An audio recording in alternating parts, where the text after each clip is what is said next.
YouTube land. I'm standing here on my adequately sized front porch.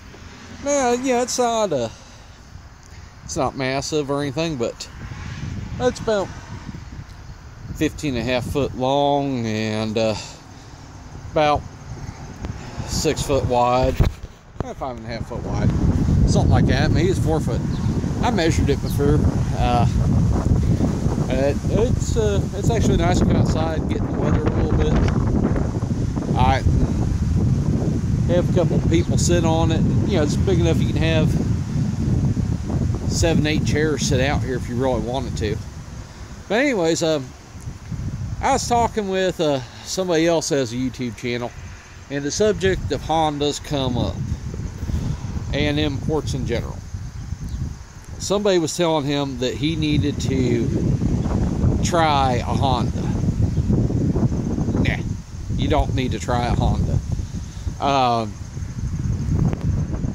My 96 Ford Explorer with the 5.0 V8, and yeah, it's got a parts store motor in it. It's like 30 over on the pistons, and it's got a RV cam in it instead of the stock cam. So I'm putting out, you know, instead of the stock 285, I'm putting out 300 horse. This thing here, it's just the Honda embarrassing nightmare to them. The last one that tried was last year. I was going to the auto parts store to get brake parts for my Lumina, and some guy pulls up next to me in this lime green, yeah, the 2005 up by style Honda Civic. He stops short at the light and revs it up, dumps his clutch, and smokes his front tires for the next 10 foot to the line. Revving it up, blowing off his blow-off valve, goes whoop, psh, whoop, psh. Sounds like a gay hair dryer. And I'm sorry if you're homosexual, I don't mean to offend you, I mean to offend the Honda owners. Yeah, so the thing's revving up, and the guy's got his girl in there, which is always the most classic. So I put my truck in neutral, give it a rev, and he's really revving up now. And I loaded it up about 2,700 RPMs. The brakes could not hold me. I was creeping forward about an inch every 30 seconds. That light went green, and this thing took off.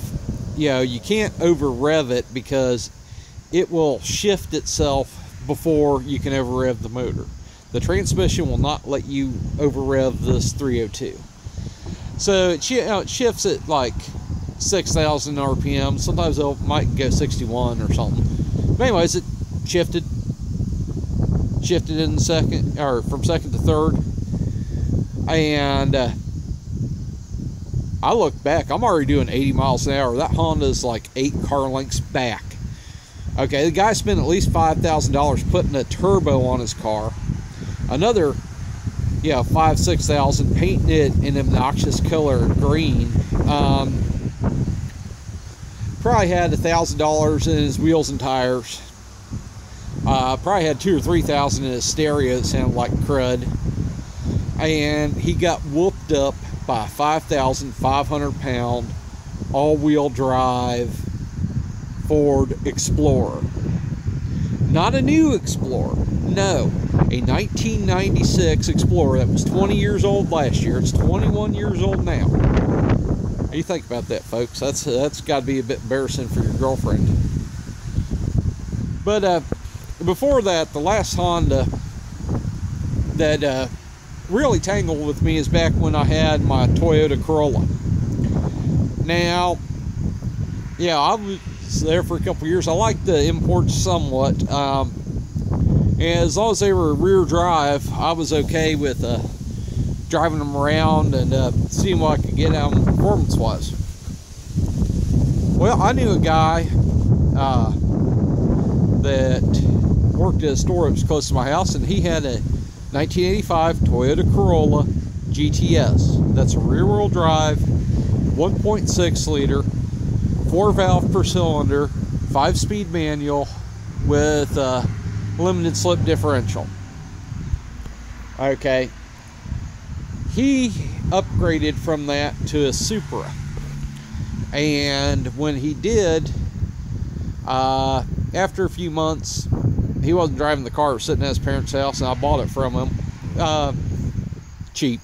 Yeah. It was like I want to say it was $500. I might be wrong on that. Anyways, I knew the car was coming up on needing some repair, and that's part of the reason he sold it cheap. But I was driving it back and forth to work just to get the cobwebs out of it, because it had been sitting for months. And sometimes that's the hardest thing on a foreign car, is to let it sit. Then all the brakes lock up and everything else. Your gears get stiff in your transmission. Ohio weather is just horrible on the imports. So anyways, drove it to work this one day, and it was chilly in the morning. It was okay in the sunshine, and then about 6 or 7, when the sun went away, it got cold again. That's about 10 o'clock at night, and I started getting a cold halfway through the day. Yeah, and by 10 o'clock at night, I was feeling pretty miserable. I went past my house. I was going to go to Kroger's to get some Benadryl. And no, I'm not paid by Benadryl. I just happen to use that product. So I'm at a light, and the road goes 2 lanes there. As Honda Civic pulls up next to me. This is another turbo car. And that car had been painted flat black, and the guy had left the GTS 16 valve on the door. Yeah, the stock GTS lettering on the doors. He'd masked it off, and so that way it was still there. Well, the guy in this Honda saw that, started revving up, couldn't resist. I was not in the mood. But, this was a long light, too. It was like a minute long at the time, because they just redone the timing, and whoever did it had done them wrong. So I'm sitting there for about a minute. This guy's revving his car up. And then finally, I just get sick of it. And I deep staged about 3,500 RPM. I dumped the clutch, 9,900 second, 9,900 third, 9,900 fourth, about 4,000 RPMs. I just started downshifting, and then I'm looking back in my mirror. The guy's beyond a quarter mile behind me. Okay. I was